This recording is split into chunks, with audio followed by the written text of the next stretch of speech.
Om Swastiastu, Salam Rahayu, Sareng Sami, Semeton Titiang, Saudara Titiang, ring jebak jagat Bali lan Nusantara. Dumugi asung kerto ware nugraha, kita semua dilindungi oleh Sang Maha Pencipta, mendapatkan kesehatan, kedamaian, keharmonisan di dalam keluarga, dan murah rezeki. Astung karu. Kali ini saya hadir kembali membahas tentang penyakit bebai.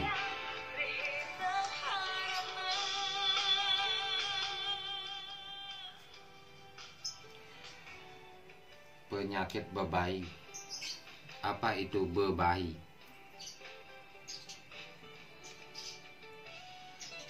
Seseorang yang sudah menguasai desti, pengelayakan tingkat tinggi, mereka biasanya membuat sarana seseorang yang dituju jatuh sakit. Bisa lewat injakan kaki, bisa lewat perhiasannya, pakaiannya, atau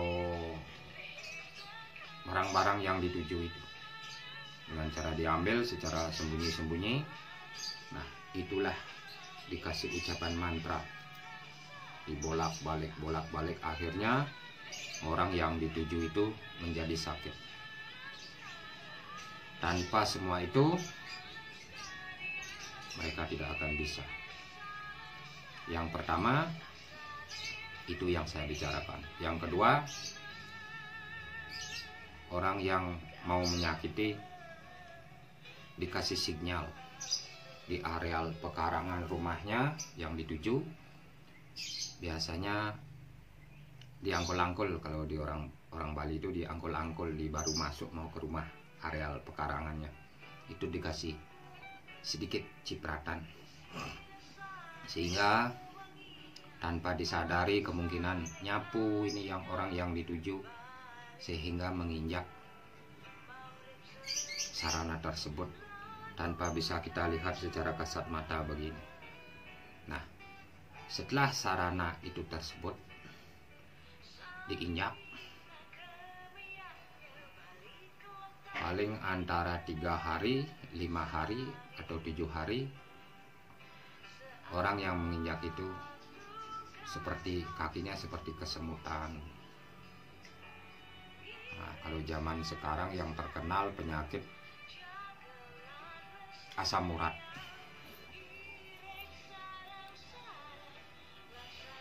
Itulah reaksi dari sarana tersebut, sangat miris. Kalau saya sebagai pengusaha atau pengobat sangat kasihan melihatnya. Terkadang teriak-teriak, jalan tidak bisa seperti orang lumpuh. Kalau dijiwit itu kakinya nggak terasa sakit. Itulah hebatnya sarana tersebut. Nah, setelah orang itu sudah kena, orang yang dituju kena, menjadi sakit, kesana kemari, akhirnya tidak bisa jalan. Sudah tidak bisa jalan, naik penyakit ini dari kaki kiri ke kaki kanan, baru naik. Diikutilah saluran urat saraf sampai ke tulang ekor. Sampai di tulang ekor mereka diam dulu, karena setiap sambungan-sambungan tulang ini dikuasai sehingga kita tidak bisa bergerak. Nah, pertama harus dicek ke dokter secara medis dulu. Terkadang jika ada keanehan baru berpikir yang lain. Terkadang di ronsen tidak akan terlihat hasil, kosong, padahal sakit orangnya. Nah, setelah itu barulah mencari jalan alternatif utawi diobati secara non medis. Nah, dicari balian atau dukun. Nah, setelah ke dukun dikasih obat atau dengan sentuhan atau dengan energi sesuai dengan taksu dan anugerahnya, sehingga orang yang sakit itu bisa teriak-teriak dan berbicara tanpa disadari secara nyata. Dia tidak tahu apa yang dia omongin. Nah, siapa yang ngomong itu? Itulah yang namanya bebai. Mengendalikan pikirannya, mengendalikan hatinya. Karena sarana yang sudah masuk ke dalam tubuh seseorang yang sakit itu bisa diayat atau diacak dari jarak jauh pun bisa. Selat segare bisa itu diajak begini, sehingga diperintah itu sarana tersebut, dimana mau seenaknya dia mau menyakiti, mungkin di kaki, di perut, di kepala, bebas dia. Nah, itulah yang namanya bebai. Nanti saya akan kasih contoh video yang sudah saya ambil seorang pasien yang kerangsukan atau kemasukan bebai.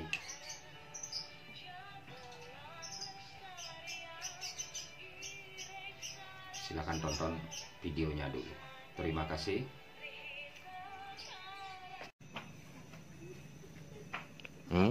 Buka kebetang đâu, rata telu đâu, thấy ma chàng. Sapin, ini ban. Yang kena ban sapin. Kejam makan bukan sini cuma aja nah. Nah.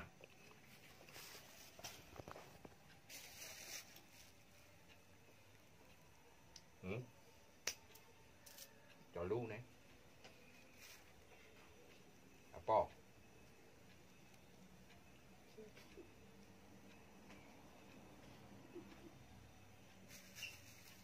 Ba.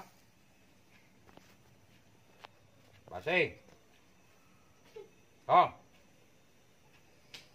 Oh. Basi ngadang mengi. Udang bidang. Udang bidang. Lu. Tinggalin deh. Keburuak sama ah? Telu. Basi telu nge. Nggih. Dia napa ben? Ben dah dua ni. Masih telu.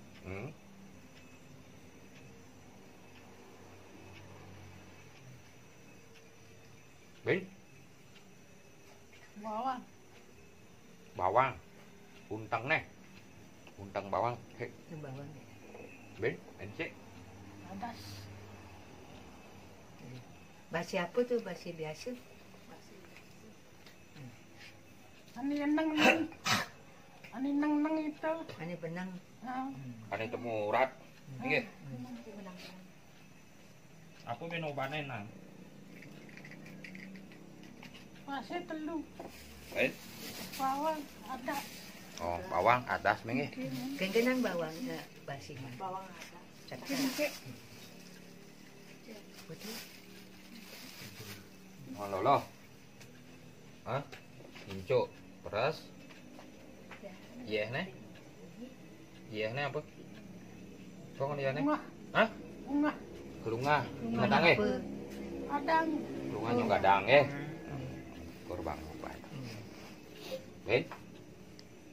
Lu liu cing lah barang itu. Nu, aman jen. Ini. Liu gati, bersiap ngadap nih lakarane. Wah, ada nak nage. Nak uling je nak. Ada nage, tak mau ni. Ya 5. Nak uling je nak. Cok. Beli cok. Cuma nak 2 jumah.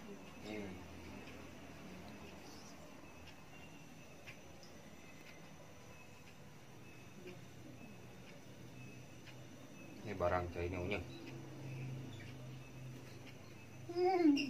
Nih. Nih. Ini.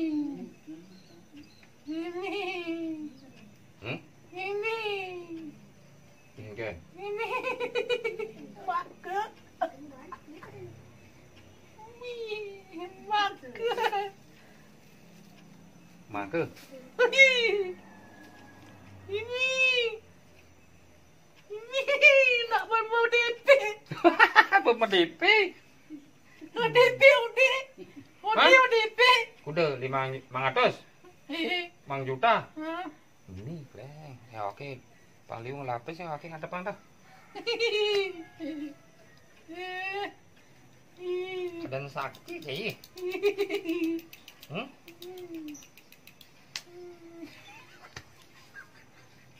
Hah? Lah bu. Lah barangnya. Mau DP. Ini kembaliannya nih. Dijual deh kembaliannya nih guys.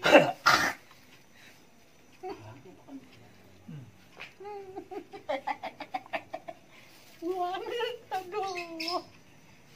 Aduh. Tadi ada ratu, jadi nyaksikan ada ratunya juga sambat. Aduh dalam. Hah? Aduh betari dalam. Betari dalam. Tahu. Oh, ya pisuin itu betari dalam lah tunen ngai kini asana sing itu betari dalam tunen ngai cetik. Nah, itulah suatu contoh penyakit bebai. Mereka orang yang sakit itu berbicara tanpa disadari.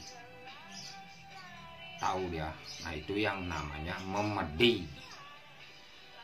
Bebai itu sejenis makhluk yang menyeramkan yang hinggap di sarana yang diinjak tersebut. Sehingga sarana yang diinjak masuk ke dalam tubuh seseorang yang sakit itu.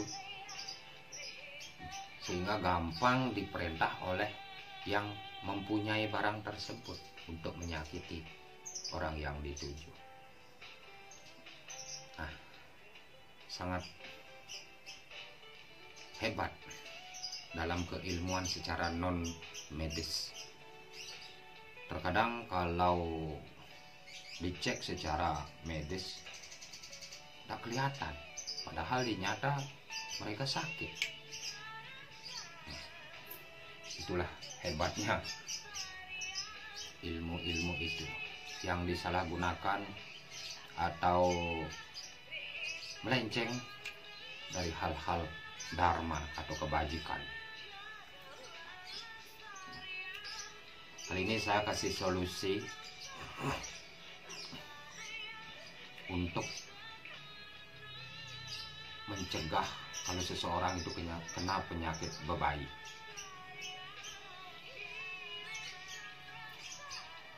Ambil daun sirih 3 lembar, dikasih garam sedikit, itu dibejek sampai hancur sedikit, diusapkan di jidat, di dada, di belakang leher, di perut, di telapak tangan, dan sampai telapak kaki. Diusapkan dulu. Pasti teriak-teriak itu yang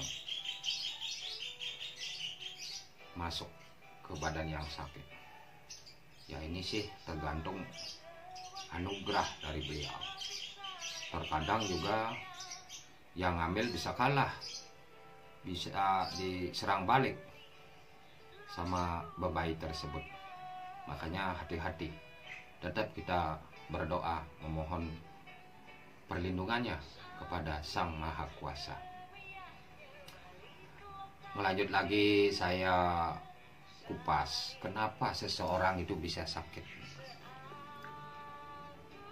Sering saya membahas hal ini, dan juga saya wanti-wanti untuk memberikan bagaimana kita biar selamat dari hal negatif itu. Sadari kita sebagai ciptaan beliau yang maha kuasa. Berdoalah setiap hari, memohon perlindungannya, memohon tangan-tangan kuatnya untuk melindungi diri kita. Jika itu selalu Anda jalankan, beliau akan memberikan anugerah melindungi diri Anda dan keluarga. Jika sebaliknya tidak dijalankan hal tersebut, beliau murka, ketemu kepada yang leluhur, yang kompiang, itulah dikasih peringatan. Sehingga yang kompiang datang ke Penunggun Karang memberi laporan bahwa seseorang itu yang sakit tidak tunduk akan perintah. Tapi kembali lagi ke diri sendiri. Jika kita sakit begitu, jangan kita dendam, gak boleh. Jika kita dendam, sama halnya dengan mereka yang berbuat dosa atau jahat. Biarkan itu sebagai peringatan dari Yang Maha Kuasa untuk kita lebih sadar, lebih tahu akan jati diri kita, siapa kita sebenarnya. Maka dari itu, jika ada kekeliruan, itulah sebenarnya untuk menyadarkan semua manusia di jagat ini. Jangan benci sama orang yang melakukan hal melenceng tersebut.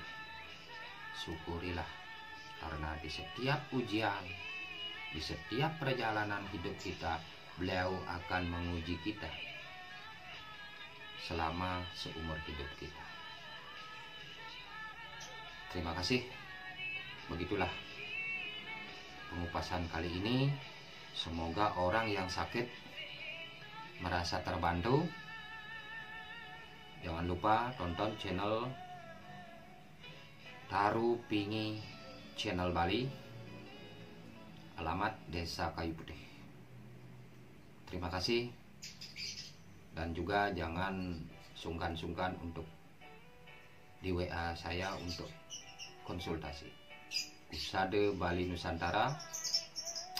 Salam Rahayu, sinaptiti untuk para mesanti. Om Santi, Santi, Santi.